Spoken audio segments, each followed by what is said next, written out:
The Starside Prophecy by Sarah Tirri.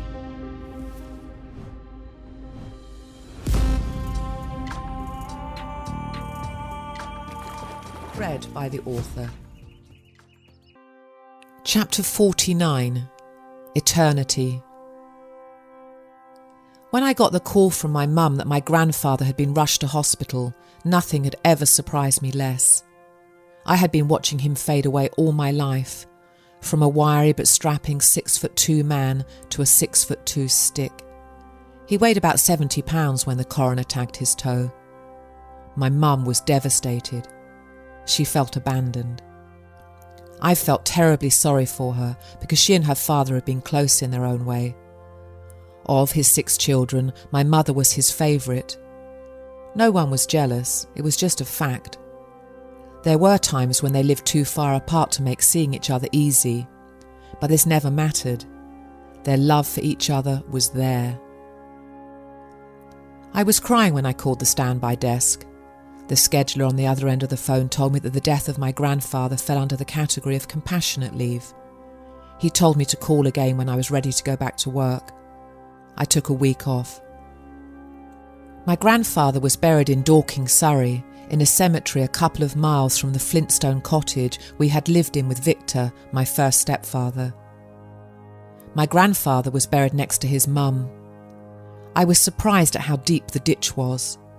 It looked like the loneliest and most final place in the world. My grandmother, who had also been expecting his death, appeared stoic, but I suspected that she only did this to protect her kids, my aunts and uncles. To see her children grieve would have made her grieve, and so perhaps she was only protecting herself. My grandmother had always known her husband would go first, and she would have to live alone. I didn't know whether she would find this easy or not, but I knew she would never complain. As I remained at my grandfather's graveside after the others had wandered towards their cars, I wondered, what's next? Extinction, or did he have a soul? Would his soul live on? And if so, where? I knew Auntie Joan would have said yes to the question of his soul living on, but only if he was a believer. Would he burn in hell forevermore if he wasn't? Auntie Joan would have said yes to that too, but I doubted she would have been able to look me in the eye if she had to deliver that answer. I then wondered about eternity. How long was it, for God's sake? I shivered because the response that appeared in my head was instant and startling, and the voice was vibrant, quite clear, and not still or small. Good question, Sarah. Using 1 calendar year as a linear measurement of time, eternity is billions and billions and billions and billions and billions and billions and billions of years old.